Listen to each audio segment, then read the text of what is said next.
Karena yang qobliyah terus ya baik, yang ba'diyah terus baik, yang tahajud witir ya baik. Tapi bayangkan misalnya ada orang mau masuk Islam, kebetulan sing didelok orang seperti itu, ora sida Islam kira-kira. Duha 8 rakaat. Salat duha itu paling afdal kan 8. Duhur qobliyahnya 4, ba'diyahnya 4. Asar qobliyah, ba'diyahnya goblok kalau asar. Bukan dipuji karena salah. Maghrib sholat awabin sampai isya. Isya itu witir itu sebetulnya 11 rakaat ditambah ba'diyah isya berarti 13 rakaat. Iku kira-kira sing apik Islam ora sida mergo wegah salate. Tapi baru kayak wong Islam sing ra saleh-saleh, salate pas pendak maktubah. Wah ketoke Islam kok gampang. Ijek rokokan bareng komat pateni melok salat. Bar salam balik nang rokoke dirokok. Ya sudah gitu sampai mati gitu. Kok penak ternyata Islam itu tidak ber. Assalamualaikum warahmatullahi wabarakatuh. Waalaikumsalam warahmatullahi wabarakatuh. Bismillahirrahmanirrahim. Alhamdulillahirabbil alamin. Wassalatu wassalamu ala asyrafil mursalin sayyidina Maulana Muhammadin wa ala alihi washabbihi ajmain amma ba'du. Yang sangat kula hormati paman kawula Kiai Haji Idris bin Abdul Hamid bin Abdullah bin Umar, Mustasyar PBNU sekaligus Wakil Presiden Profesor Dr. Ma'ruf Amin, yang sangat saya hormati, yang sangat saya kagumi Kiai Haji Mustafa Bisri, sedanten para habaib ingkang kula hormati, wabil khusus Habib Hasan Asgaf ingkang saya hormati, mas-mas kawula keluarga teng mriki ingkang kula hormati, yang masih haru nangis dawuh Gus Mus monggo diterusaken. Mergi ceritane niku mengharukan betul. Kula bagian sing santai mawon. Jadi di antara yang disesali Sayyidina Umar itu justru kesolehan Abu Bakar yang berlebihan. Karena nirune terus kangelan. Terus kula mun ngertos niki kelakuane Mas Amak, Mas Aziz soleh pas-pasan supaya anaknya lebih ringan itu, jadi nirunya lebih ringan. Jadi Abu Bakar ketika diangkat jadi khalifah itu pagi harinya masih ke pasar bawa dagangan. Ditanya beberapa sahabat, kamu mau kemana? Ya mau ke pasar. Ngapain itu? Ya cari rezeki untuk keluarga kami. Kata beberapa sahabat, kamu tidak usah melakukan itu. Singkat cerita terus ada rapat supaya Abu Bakar itu digaji. Akhirnya digaji dan beliau nggak perlu kerja tapi fokus memikirkan umurul muslimin. Tapi setelah beliau mau wafat itu semua gajinya dihitung kemudian nyuruh keluarganya diganti. Akhirnya diganti. Setelah diganti beliau dalam posisi wafat segala kebaikannya diceritakan. Itu komentarnya Sayyidina Umar itu lucu. At-abta man ba'dak. Mbok nak soleh aja nemen-nemen sing genti ku repot. Jadi kalau Mbah Hamid itu terkenal alim, terkenal wali, terkenal donyane mustajab, itu sing repot itu putune. Kalau nak gojlok Mbah Idris rawani, mergo paman. Tapi nak terus niku repot putune. Misalnya apa yang ganteng ya kalah ganteng, apa alim ya kalah alim, donga mandi ya kalah mandi. Pokoknya kalah kabeh. Terus repot. Mulane maca manaqib niku nggih resiko sebetulnya. Kula niku cara dadi putune Mbah Hamid, iki ora wani cerita Mbah Hamid, demen diarani, lah putune kok ngene. Dadi niku nggih repot. Terus ini nak Gus Ipul mun nyerah mbek kula mun buat nyerah Gus dadi wali, mun kepingine wali kota mawon. Niku mun cocokan kalian kula pas kawine napa nikahe Mas Aziz. Terus Mbah Bae wali tadi dekne frustasi mun frustasi mboten kepen dadi wali kados Mbah Bae tapi terus kepen dadi wali kota. Itu kalau gak tawaduk ya frustasi memang. Kalau gak tawaduk ya frustasi. Tapi bagus lah. Karena ciri utama wali itu ngurusi amror ra'iyah, urusan apa? Rakyat. Jadi itu wali betulan maupun wali kota itu ada titik samanya. Yaitu sama-sama memikirkan urusan apa? Rakyat. Bedanya yang wali betulan digaji Allah, yang wali ini digaji negara, itu saja bedanya. Tapi Tapi sama-sama al-ihtimam bi umuril muslimin, sama-sama serius mengurus urusannya orang-orang Islam.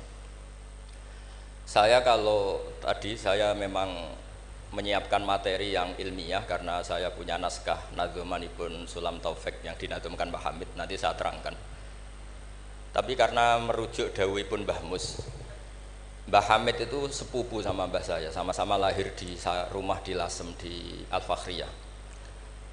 Itu memang mulai dulu terkenal wali, mulai kecil. Tapi saya akan cerita dari sisi keilmuan beliau. Beliau lama sekali ngaji di Mbah Khalil Harun, jadi mertuanya Ki Bisri. Tapi lebih lama lagi ngaji di Mbah Dimyati. Mbah Dimyati itu 12 tahun. Sampai dapat julukan Abdul Juman. Juman itu satu nadzuman ilmu balaghah yang paling sulit. Jadi balaghah itu ada karangan Mustafa Al-Hulayaini, itu yang bentuk nasar itu masih gampang lah. Ada Jauharul Maknun itu masih gampang. Setidaknya bisa dianggap gampang. Kalau nggak gampang ya dianggap gampang. Tapi yang paling susah itu Juman. Saking susahnya itu nggak ada yang bisa nyarai. Akhirnya mu'alifnya nyarai sendiri. Itu namanya kitab Bukutul Juman. Tadi didol gak payu, akhirnya dipayoni mu'alifnya sendiri. Karena kaidahnya sudah ruwet dan itu diantara keahlian beliau. Memang tentang Juman, seperti yang diceritakan Gus Mus tadi, diceritakan Mbah Mus tadi. Kalau orang ahli balaghah itu mengutarakan sesuatu itu indah, itu yang dimuliai para ulama-ulama dulu. Tapi ya resikonya kalau sudah menghujat, itu ya sejelek-jeleknya. Itu orang Arab itu kalau sudah benci seseorang dan membayangkan wajahnya jelek, itu orang Arab kalau bilang itu kabak roten nakarot hadik. Jadi wis koyok tletong garing sing dicucuki pitik. Wong tletong garing wis elek ijek dicucuki napa? Pitik. Jadi orang Arab itu memang ahli balaghah. Jadi kalau muji ya sundul langit, nak menjatuhkan juga sejatuh-jatuhnya. Dan itu ada ilmunya. Sehingga orang Arab itu misalnya muji orang baik, berperilaku gimana kalau kamu hubungan dengan orang sekitar Anda. Itu unik cara berpikir orang Arab. Karimun mata amdahu wal waro ma'i wa idza malum tuhu wahdi. Kalau saya kenal kiai, kalau saya kenal habib atau kenal orang alim, itu orang-orang mulia. Orang mulia itu cara memperlakukan gimana? Karimun mata amdahu, mesti amdahu wal waro. Sekali saya muji dia, pasti saya puji bareng-bareng orang banyak. Tapi wa idza malum tuhu wahdi, ketika saya kurang berkenan atau agak ngeritik, pasti saya kritik sendiri. Akhirnya itu jadi pola sosial yang sampai sekarang itu menopang Indonesia. Indonesia itu begitu mencintai Pak Karno, Pak Hatta, mencintai para pendiri bangsa ini. Dan ketika mencintai itu diungkapkan secara publik. Dan ketika ada tidak cocoknya, misalnya ya apalah namanya orang kan ada tidak cocoknya, itu dimpet dewe. Jadi rodok-rodok buku sundupan kira-kira gitu karena memang itu etika yang benar. Jadi karimun mata amdahu wal waro ma'i wa idza malum tuhu wahdi. Orang mulia itu orang yang kayak apa? Orang yang ketika baik atau ketika kami puji akan saya puji secara publik, secara massal, secara masif. Wa idza malum tuhu wahdi. Dan ketika saya kurang berkenan atau agak ngeritik, maka akan saya kritik sendiri. Misalnya dalam banyak hal, saya sama orang yang terkenal wali itu ya kadang tidak cocok. Tidak cocoknya mungkin hasut atau nggak bisa niru, tidak tahu saya. Tapi ya kadang-kadang tidak cocok. Tapi itu tampet. Nah, ini tak omongkan itu untuk cerita, bukan. Karena wali itu ya punya rival. Ada rivalitas wali itu ya ada. Ada dua wali besar yang saling tidak cocok. Satu itu wali kalau sakit itu muni waduh pokoknya sakit. Ditiliki sama wali, sama-sama wali. Kamu itu wali kalau sakit kok waduh wali model apa? Wali itu ya kayak saya, tidak pernah sambat gitu. Kalau sakit pun menengahi gitu. Terus justru itu masalah kamu di situ. Sok wali pakai perilaku wali. Justru saya seperti ini jadi wali karena koyok wong awam. Ini tawaduk saya gitu. Jadi ini dua wali besar, gocol-gocol kan. Maka kalau ada orang muni waduh bu ya doa anggapnya wali yang sedang tawaduk niru orang awam itu. Atau memang awam betul. Jadi wali itu ya gejol-gejol kan, ya saling tidak cocok. Maka masyhur dalam cerita Abu Yazid Al-Bustami, itu beliau GR sama Allah sampai tanya, ya Allah yang setingkat dengan saya itu siapa? Itu dijawab yang tidur dekat kamu itu, satu kamar tidur terus, hanya sholat fardu dia bangun. Padahal Abu Yazid itu tahajud, witir, apa saja dilakukan. Terus ditanya sama Allah, kenapa ya Allah? Kamu itu ibadah serius sama saya itu kayak nganggap saya gimana gitu. Kalau kamu udah ibadah kayak mesti saya hukum. Kalau ini tidak, nganggap saya itu baik, terus ditinggal tidur. Jadi saya ini agak ya kalau ya tadi ingin jadi wali yang jalur-jalur gitulah, yang kayak gitu. Ya jalur-jalur gitulah. Ini bisa ditiru tapi kayaknya yang sudah dikasih saya itu, jadi tidak semuanya bisa niru. Karena wali ilmu itu beda, harus menjaga konstitusi ilmu. Jabir bin Abdullah itu tahu pakaian kalau orang sholat seperti ini, pakai gamis yang terhormat, pakai baju yang sangat-sangat terhormat. Itu Jabir ini termasuk minas sabiqinal awalin, sahabat Nabi yang luar biasa. Itu datang ke masjid, gamisnya dicopot, pecinya dicopot, terus tinggal satu sarung, akidan tarafaihi ala atikihi. Ini cerita itu ada di Bukhari, di bab Kitabul Ilm. Zaman kalau tentang saya berarti tentang Bukhari, karena ini ada di kitab Bukhari. Kalau nggak percaya dicek, kalau nggak ketemu berarti tidak pernah mutolaah, bukan salah saya. Semuanya ditanggalkan kecuali sarung satu, terus akidan tarafai izarihi ala atiki, ditancang begini aja. Terus beliau ngendikan sama tabiin, kamu supaya tahu bahwa adnal aurah, standar nutupi aurat seperti ini. Jangan sampai karena sampean semua berpakaian ala akmalil siap, pakaian sempurna, kemudian nanti dikira bahwa syarat sahnya sholat itu seperti itu bahaya. Orang di Indomaret sholat harus berpakaian begitu, nanti yang sedang kernet harus begitu, itu berat bagi umatnya Nabi. Barokahnya itu terus orang tahu bahwa syarat sahnya nutupi aurat di sholat ya seperti itu. Akhirnya ditemukan oleh tabiin dan seterusnya bahwa auratul rajul ma baina surrah wa. Andai kan tidak ada perilaku Jabir seperti ini, maka sholat seperti pakaian ini menjadi syarat sah. Dan itu ribet kan? Orang yang sedang celananan harus sarungan dulu, yang sedang pakai kaos harus pakai jubah dulu, padahal dia kernet misalnya, kan repot. Jadi wali jalur ulama itu memang agak aneh. Makanya ya jangan ditiru lah, kalau tidak ulama jangan ditiru. Makanya saya itu ya kadang-kadang pura-pura ada dengar itu kalau ada cerita-cerita wali-wali yang khusuk-khusuk, yang ibadah berat-berat itu saya tidak siap dengar. Saya lebih siap dengar begini, Mu'ad itu ngimami sholat, bacanya kepanjangan. Alhamdulillah ditegur Nabi, kalau ngimami jangan panjang-panjang. Itu saja yang saya hafalin yang model gitu. Andai kan Nabi hidup di zaman akhir, nggak perlu negur karena sudah kulhu semua. Berarti sampean kulhu dalam rencana Nabi gitu, karena sudah ada panjang-panjang. Tapi yang menjadi ditegur mungkin kok jadinya kulhu itu, kulhu terus itu. Jadi sebetulnya untuk menjadi wali itu ada banyak hal. Ada wali penjaga konstitusi ilmu. Sehingga kata Imam Nawawi, Tofa Rasulullah Sallallahu Alaihi Wasallam raqiban wa yatufu ashabuhu musyatan. Nabi itu tawaf itu justru berkendara, naik unta. Padahal semua sahabat tawafnya itu jalan kaki. Kata Imam Nawawi, Nabi yang tawaf berkendara itu afdolu wa afdolu bi alfi darajatin dibanding tawafnya sahabat yang jalan kaki. Meskipun secara kaidah al ajur bi qadrit ta. Karena Nabi andaikan tidak tawaf raqiban maka akan dikira syarat-syaratnya tawaf itu harus jalan. Dan itu kita kebingungan ketika harus tawaf pakai kursi roda, pakai kursi dorong.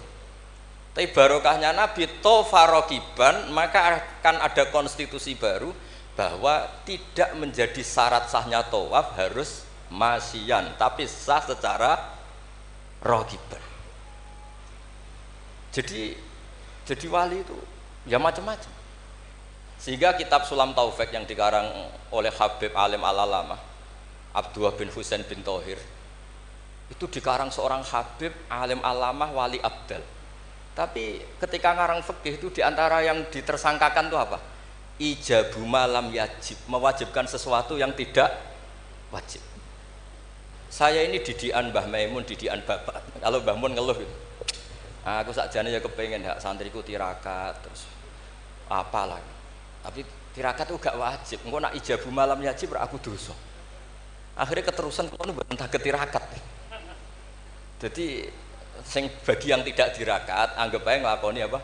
Tidak boleh mewajibkan sesuatu yang tidak wajib. Sampeyan ndak boleh bilang santriku wajib poso Senin Kamis. Wong jare kitab sunat kok mbok arani wajib.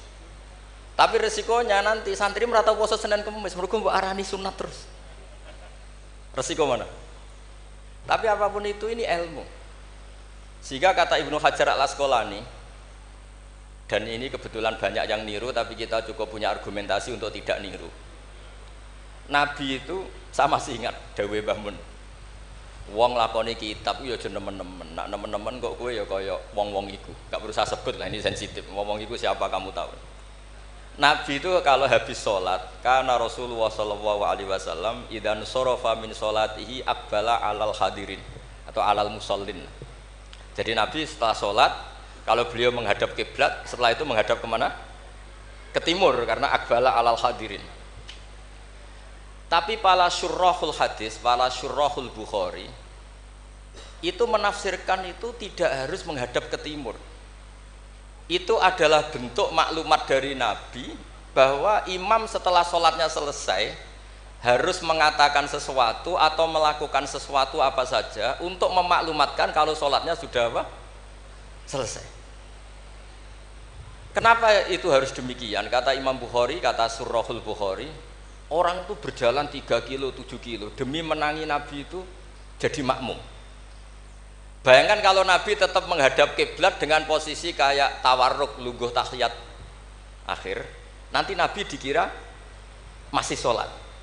Dan kalau orang itu takbir Allahu Akbar terus ikut duduk, sholatnya sah apa tidak sah? Tidak sah, karena dia menggantungkan sholat dengan orang yang sudah tidak sholat. Itu bahaya, secara fikih seperti itu udah kebahaya, karena irtibatus sholat biman laisa fi sholatin, dia menggantungkan sholat dengan orang yang sudah tidak sholat. Dan itu secara fikih bahaya, maksudnya bahaya dianggap gak sah. Untuk memaklumatkan itu maka Nabi menghadap ke timur kalau dalam konteks Indonesia, supaya mereka tahu kalau Nabi sudah tidak sholat. Nah, kiai-kiai Jawa pinter, penggantinya kalau madhep timur kok sawangane apa ngandani, akhirnya madhep ngalor. Ini sudah kompromi politik, ini sudah ada ngadep netan tapi madhep ngalor. Ada yang nggak madhep ngetan, nggak madhep ngalor tapi muni astagfirullahaladzim, astagfirullah. Sementing jangan tunjukkan dengan rokokan. Nah, itu nggak boleh. Jadi makanya nggak boleh membuang ilmunya ulama. Karena dengan penjelasan seperti itu sebenarnya yang paling pokok adalah pemakluman bahwa sholat ini sudah selesai, sehingga yang datang tidak menjadi makmum. Karena sekali yang datang posisi makmum itu nanti dia menggantungkan sholat dengan orang yang sudah tidak sholat. Kayak apa guru-guru kita? Dan itu bisa dipelajari dari kitab-kitab kesayanganipun Mbah Hamid. Saya dengan beliau kalau pakai keluarga, beliau sepupu mbah saya, kalau pakai sanad guru ya misalnya saya sering ngaji sekali sama Mbah Maimun. Mbah Mun bisa lewat Mbah Zubair dulu ngaji Kiai Fakih Mas Kumambang yang di Gresik itu. Kiai Fakih ini ngaji sama Kiai Mahfud Termas. Berarti saya kelima. Kalau Mbah Hamid misalnya ini Gus Sama, Mbah Idris, Mbah Hamid, Mbah Dimyati. Mbah Dimyati itu adik kandungnya Kiai Mahfud Termas juga muridnya. Jadi hitung sanad itu nanti ketemu semua di Sayyid Abi Bakar Sato, pengarang I'anatul Thalibin. Atau misalnya saya pakai Mbah Mun, Mbah Karim Lirboyo. Mbah Karim ini sama Syekhona Khalil atau sama Mbah Hashim. Setelah itu Mbah Mahfud ya sama dugi Sayyid Abi Bakar Sato. Karena Syekhona Khalil di beberapa manaqibnya itu pernah ngaji langsung sama Sayyid Zaini Dahlan, gurunya Sayyid Abi Bakar Sato.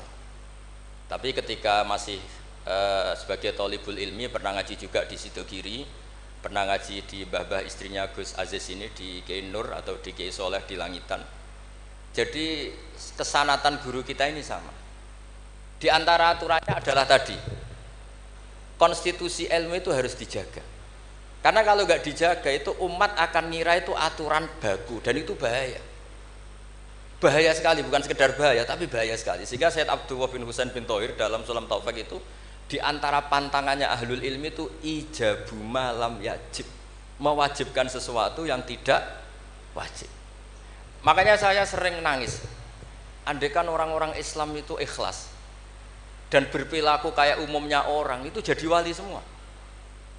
Karena yang qobliyah terus ya baik, yang ba'diyah terus baik, yang tahajud witir ya baik. Tapi bayangkan misalnya ada orang mau masuk Islam, kebetulan sing didelok orang seperti itu, ora sida Islam kira-kira.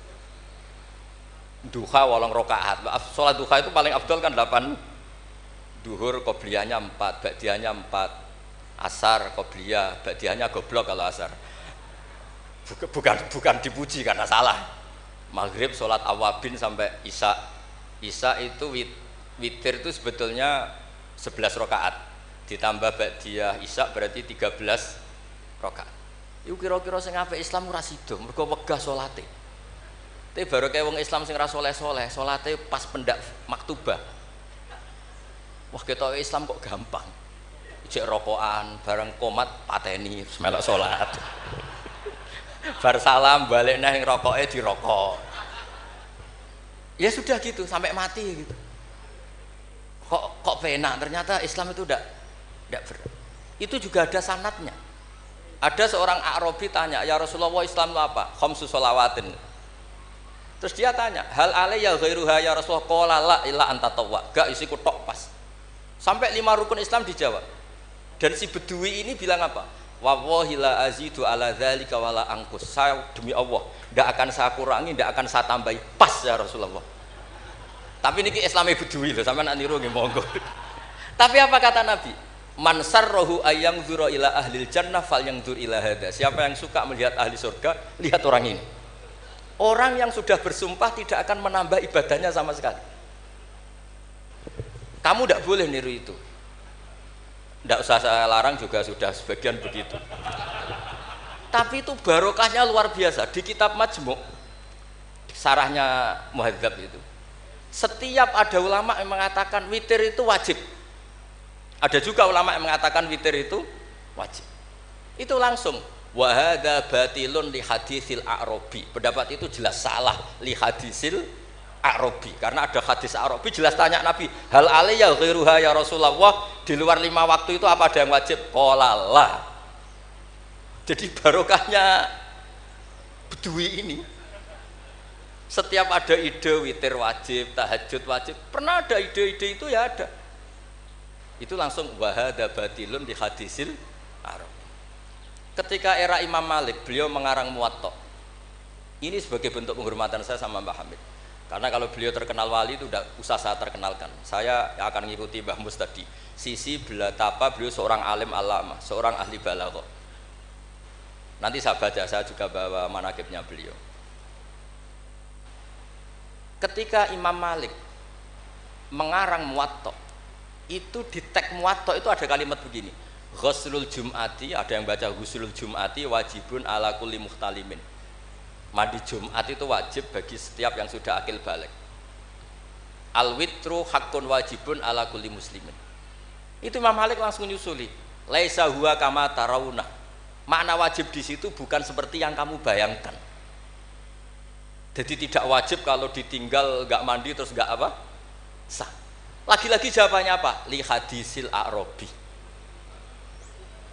Nah, ini juga harus ada yang menjaga konstitusi seperti ini. Sehingga kata Sayyid Zabidi, pengarang kitab Ithaf itu, kalau kita sampai Ithaf ya hitung saja setelah Mbah Mahfud ini punya abah alim alamah namanya Abdullah. Abdullah punya abah alim alamah namanya Abdul Mannan. Abdul Mannan ini awaluman lazama Sayyid Zabidi sahibul Ithaf di Mesir. Jadi Abdul Mannan ini yang ditulis di kedutaan Mesir, orang Indonesia pertama yang sebagai ulama di Mesir.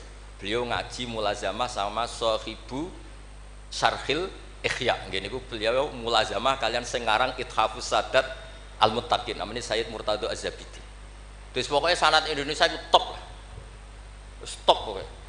Jadi kalau Mbah Hamid ya tinggal gitu saja, Mbah Hamid, Mbah Dimyati, Mbah Mahfud, Mbah Abdullah, Mbah Abdul Manan, terus ke Syarihul Ikhya Sayyid Murtado siapa? Az-Zabidi. Itu kata Sayyid Murtado Az-Zabidi ketika muji tadi, muji ilmu. Saya ulang lagi apa? Muji apa? Ilmu. Konstitusi ini harus dijaga. Apapun tidak cocoknya kita.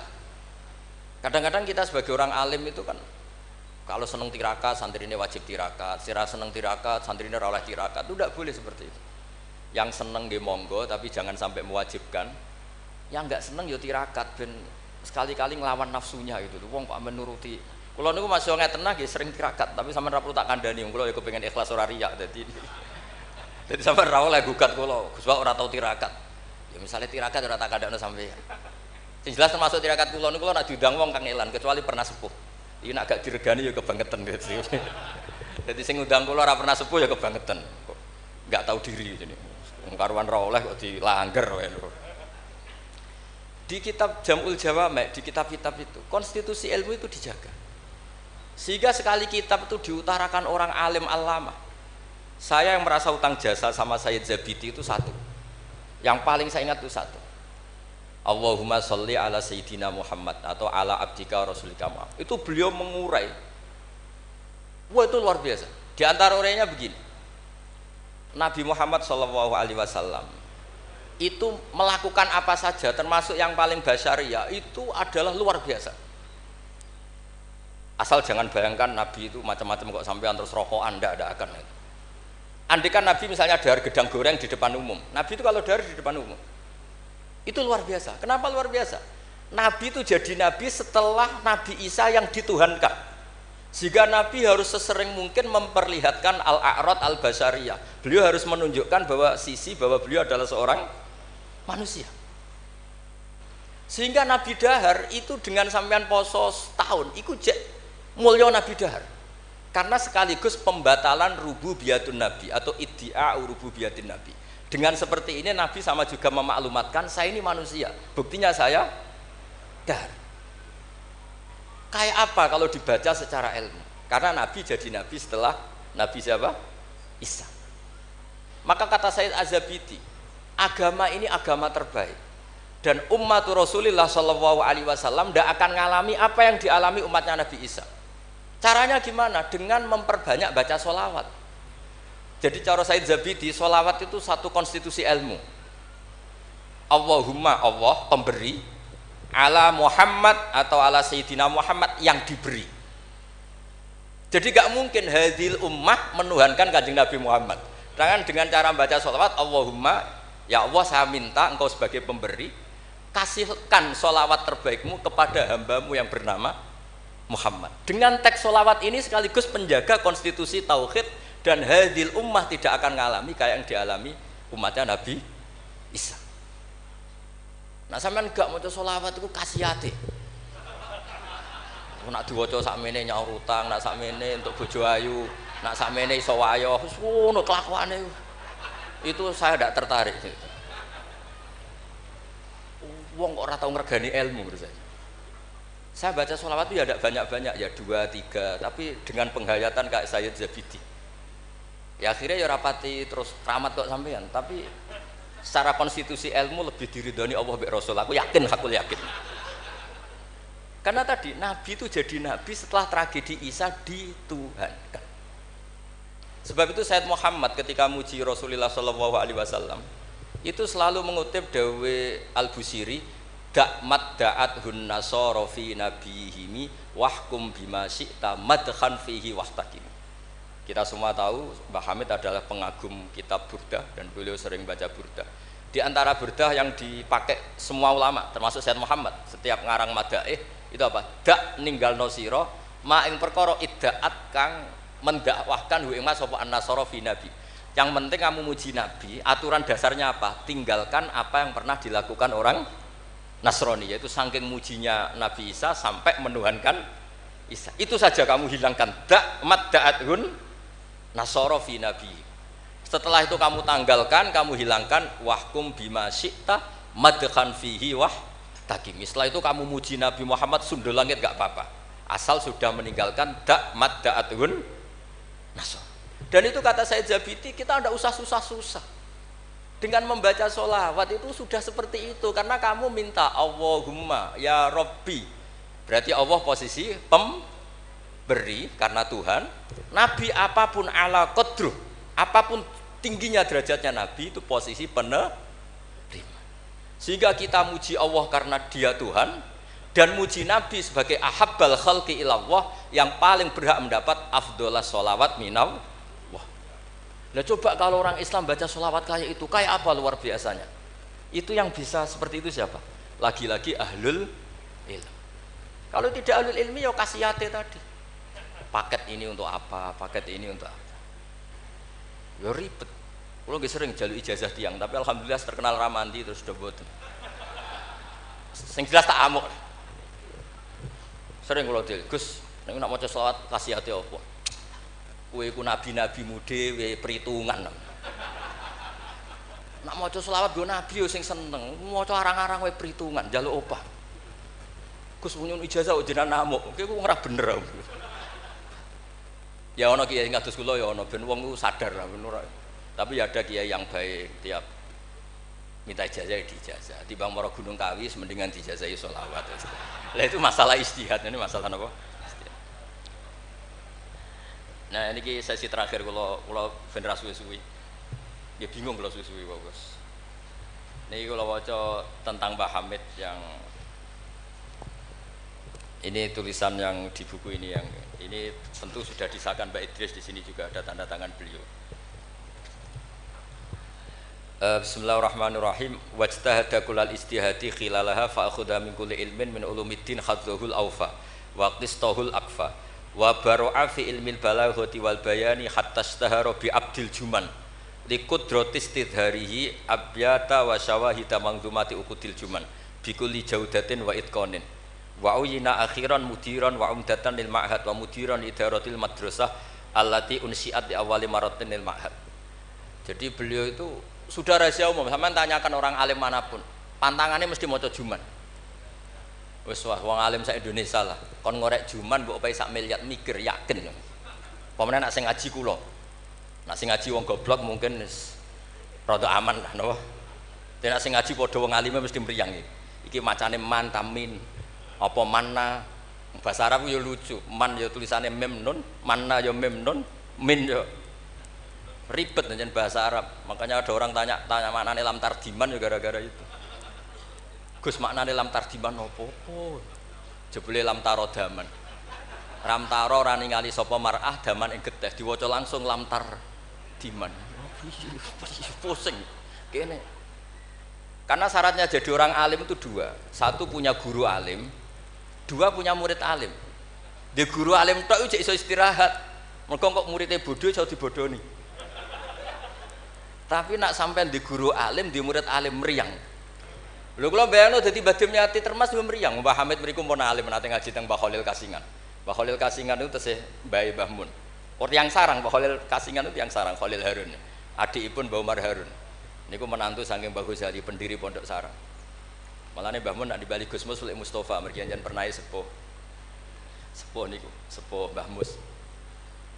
Niku Ibnu Hajar Al-Haytami. Niku muridé Zakaria Al-Ansori. Zakaria Al-Ansori di guru jenenge Ibnu Hajar Al-Asqalani.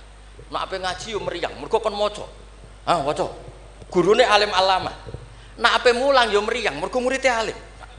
Aku nak ora bener diguyu Ibnu Hajar Al-Haytami. Dadi dhekne udah guru alim, dhe murid. Makane sumpek. Dene Zakaria Al-Ansori sumpek. Masyhur beliau. Lima da kunta aliman hatta staharta bi Syekhil Islam. Jape li anni dupiktu bena hajuraini masyhur. Aku digebek watu loro. Ya aku nak ngaji yo sumpek perkara di guru alim alamah. Nak ape mulang yo sumpek mergo di murid alim alamah. Ya meriang. Jadi akhirnya yo nak ngaji yo mutolaah, nak ape mulang yo mutolaah. Mergo muridnya pinter terus. Zaman itu terkenal jeneng Hajar Al-Haytami, alim alamah. Wong karangane luwih akeh timbang gurune. Jadi mulane di murid orang alim ya barokah maksudnya sampean kuwi. Dadi aja men ngeluh murid kok uga alim-alim, iku Allah sudah nyediakan berkah. Nek muridmu alim iku meriang. Mulane sing syukur sing syukur urip sing syukur ora usah bayangno sing aneh-aneh. Gus kula pengen di murid sing alim-alim. Allah ndak menyediakan itu. Nek iku nyata, iku ribet. Mulane donga dikira-kira. Donga sekali ra bener iku mari trauma. Kula bolak-balik cerita. Hikam itu termasuk orang yang enggak pati suka kalau orang berlebihan berdoa karena beliau cerita. Ana wali tukang hamal itu tukang manol. Dia dapat uang kalau kerja di pasar tukang angkut barang. Setelah punya uang, cara sekarang 10.000 pulang terus ibadah. Karena dia gak ingin kaya, wong wali kok ben sugih ya wali aneh. Tapi nak wali kok ora sugih iku ya aneh juga. Karena nak kepengin sugih berarti toma, nak gak sugih berarti rapati durusi pangeran. Padahal waqat qala ta'ala lidunya ukhdumi man khodamani. Ana sing maca ikhdami man khodamani. Kalau tak waca loro ben ketok isane ngaji, mergo guru. Kula niku ya ribet. Kula mboten pamer alim mboten. Justru kula ngetokno alim ngergani guru-guruku. Nek kula ora ngetokno alim kan wong muridé Mbah Mun kok ngono. Dadi kula niku ya rada sombong tapi niate sae. Kan ya Gus Idris isin misale ponakan kok gobloke ngono. Dadi niki kesawangane sombong tapi niate adab nih. Mboten niki jujur mawon. Dadi kadang wong sawangane sombong hakikate iku adab. Cara bapak ngoten. Dadi wong iku sawangane sombong tapi apik. Ya mergo wae saking tahadus bin. Wong nak wali tenan mesti Allah dawuhna ning donya ukhdumi man khodamani atau ikhdami man khodamani. Wong sing ngurusi aku iku urusi. Makanya mesti atat dunya wa hiya rahimah. Wong wali iku mesti donya teko meskipun dia ndak seneng. Mulane sing nawani mobil Mercy kayak Hamid zaman iku Mercy mewah-mewah mobil nggih kuat. Ya ora pati ana cerita butuh difatihai untuk punya mobil. Dan Mbak Bisri ya luar biasa, Mas yo kanca ngakoni nek dongane Pak Hamid. Mantap. Meskipun yo sering bodoni Pak Hamid Ki Bisri, masyhur ceritane. Ki Bisri nate diundang teng mriki mboten disangoni Mbak Ki Hamid. Mergo kanca. Wis dah aku ra mbok sangoni klambimu tak pek. Bareng dipek dibeto teng Kasing teng Rembang mriko didol mbek muhibine Pak Hamid. Payune luwih larang timbang harga mubalek. Zaman iku misale umume balek dipangoni 1,5 juta, iku payu 3 juta. Yo gak ana cerita ngoten enten WA Ki Bisri kalian Ki Hamid ora tau WA-an. Bareng Ki Bisri sowan mriki, susuke Kang. Dadi dhisik wali ya rileks guyon santai. Dadi singkat cerita niki hamal niki ndonga ya Allah kula niku wali, mau kepengin mangan sak piring kok dadi hamal. Kula niku sukani rezeki sing ora usah kerja. Walhasil beliau itu udhuiyah sarikon di dakwah dia mencuri terus di penjara untuk jatah mangan tiap hari untuk jatah mangan. Gusti kenapa harus penjara? Kan kamu minta rezeki tanpa kerja. Gak iso sampai pangeran ralat doa mboten saged. Mulane donga niku aja ya sing ana sunah Rasul. Mergo nek sekali keliru niku ribet. Mulane kula nate wonten tiyang melarat wedok elek kebetulan niku rayu. Yo dongakno Gus, dongakno bojo kula niku sugih. Aku ya tak jawab. Sampean siap nak bojomu sugih? Maksudnya nak sugih mesti pertama digenti ku omah. Bariku mobil. Bariku mesti dievaluasi ku sampeyan. Omah wis apik, mobil wis apik, mau karek sitok. Kok penumpangnya ngene. Akhirnya mun Gus Rafsa. Dadi donga iku ya kudu dipikir lho. Lho coba setelah potongan wong lanang wis padha wae lah susu. Coba ketika omahmu mewah, mobilnya mewah misalnya Alphard. Terus yang mlebu seperti itu ya enggak usah dijelaskan itu kan. Coba apa yang kira-kira dievaluasi? Rumah sudah diganti, mobil yang kira-kira diganti apa coba? Sakit, mboten Gus naoten mboten sabar. Jadi kula berkali-kali membatalkan doa. Karena timbang donga ketok ramandine aduh ya sudah seperti itu. Niku nggih trik niku, ketularan gosipul politik niku. Itu sangat politik. Mun kula maca mawon sing mudawwan. Nah, saya senang kalau buku tentang beliau itu mudawwan. Karena kalau tidak mudawwan itu nanti nasibnya Mbah Hamid kayak les. Al-laitsu afqahu min Malik illa annahu daya'ahu ashabu. Itu dawuh Imam Syafi'i. Sebetulnya Imam Les itu lebih alim ketimbang Imam Malik dalam hal fikih. Illa annahu daya'ahu ashabu, tapi ashabnya Les menyia-nyiakan. Artinya gini, Imam Les itu punya karangan, punya perilaku, tapi sama murid-muridnya tidak didokumentasi. Akhirnya orang tidak tahu lagi Imam Les. Padahal itu rival debatnya Imam Malik. Makanya penting bagi ini ada Gus Sama, ada Mas Aziz supaya mengabadikan tulisan-tulisan Pak Hamid, termasuk Nadzuman Sulam Taufik. Karena bikin nadzuman itu tidak gampang. Dari kata nasar, prosa, dinazumkan itu kan butuh keahlian. Karena nadzuman itu harus notnya sama, akhirannya sama. Mengganti kalimat yang prosa itu kan tidak gampang. Ini sudah saya cek, karena saya tiap hari juga baca Sulam Taufik. Itu sama sekali nggak ada yang dibuang dari kata aslinya. Kata aslinya yang di Sulam apa? Taufik. Jadi seni bikin nadzuman itu ya tidak gampang. Misalnya begini, saya beri contoh yang terkenal ya. Kenapa saya milih yang terkenal supaya lebih gampang? Zaman Sayyidina Ali karramallahu wajah masih sugeng itu ngendikan begini. Yaqsimu dhuhri, ada riwayat qasama dhuhri rajulani. Abidun jahilun wa alimun fasikun. Yang merusak Islam itu hanya orang dua. Orang abid tapi bodoh, orang alim tapi fasik. Itu ulama dulu segampang ini membuat padanan itu dan maknanya sama. Fasadun kabirun alimun mutahatiku wa akbaru minhu jahilun mutanassiku. Kerusakan besar kalau ada orang alim yang fasik. Tapi lebih rusak lagi kalau ada orang bodoh ahli ibadah. Itu ya Anatut Thalibin, Sayyid Abi Bakar Sato, gurunya Mbah Mahfud. Berarti Mbah Hamid, Mbah Dimyati, Mbah Mahfud, Sayyid Abi Bakar apa? Sato. Berarti guru keempat. Itu punya cerita. Kenapa orang alim yang fasik afdalu min jahilin mutanassik atau min jahilin abidin? Terus dua orang ini berdebat. Ya apik wong bodoh lah, piye-piye ahli ibadah. Tetap apik, mula wong alim tapi fasik. Dua orang ini akhirnya sepakat. Marani wong bodoh sih. Marani wong bodoh ya pasti ibadah jenenge wong bodoh. Ibadah. Dua orang ini ya rada kurang ajar wong loro. Ya fulan ana rabbuka, aku iki pangeranmu. Suweneng aku kowe nyembah aku terus. Tapi mulai saiki wis tak bebasno. Sesuk-sesuk ora ibadah apa-apa, wis tak ridani, Kowe langsung muni hore sesuk wis bebas. Saking bodhone. Umpama dekne ngaji kan ngerti. Sautullah harfu iku Allah iku nak ngendikan gak nganggo sautun ka sautil adam. Umpama dekne tau ngaji kan Allah iku mukhalafatul. Ora mungkin Allah kok di swara kaya ngono iku ora mungkin. Tapi matur nuwun Gusti, matur nuwun Gusti. Mulai sesuk kula mun mboten salat malih. Menang sing sitok delok bodho. Wis, akhirnya golek wong alim sing fasik. Delok pas mabuk jenenge fasik. Mabuke jenenge masjid bisa. Wong alim piye-piye dhewe bau-bau masjid. Mabuk ning masjid. Seneng sing sitok. Wah, satu-satu berarti mergo sing mau bodho, sing sitok mabuk. Seneng sing dia pendapat ya apik wong abid sing bodho timbang alim fasik. Mergo pas mabuk. Oleh muni ya padha kok pager. Ya fulan. Ama tastahi minni ana rabbuka.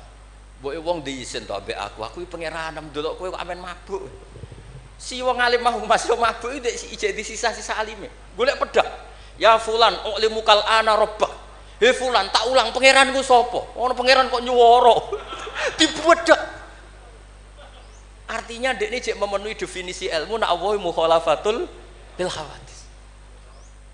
Wis mabuk lho cek waras. Ya maksudnya nak iso ya aja bodoh, aja ngono maksudnya nak iso. Tapi ini kalau cerita tentang Mas Sama, tentang Mas Aziz ini mas-mas kula sedanten. Ndak gampang. Jangan kira terus ini hanya nukil, enggak gampang. Dari lafat apa? Nathar, prosa, kemudian menjadi apa? Nadzuman kayak tadi dari qasama dhuhri rajulani. Terus diganti apa? Fasadun kabirun alimun mutahatiku wa akbaru minhu jahilun mutanasib. Ini saya beri contoh ya. Tak beri contoh. Mari sampean dorang tidak semuanya ngaji Sulam Taufik. Nah, kalau ngaji terus radi ngertos dari teks aslinya. Misalnya begini ya, ini yang Khatmun alal mukallafid dukhulu fi dinina ja'a bihi rasulu ma'a subuti fihi bidawami wa akhdhi lazimin ahkami. Ini kan persis teks di aslinya. Sampean siapapun yang ngaji Sulam Taufik pasti tahu. Terus kada kafis sifati wal af'ali subhanahu an al-sunil juhali.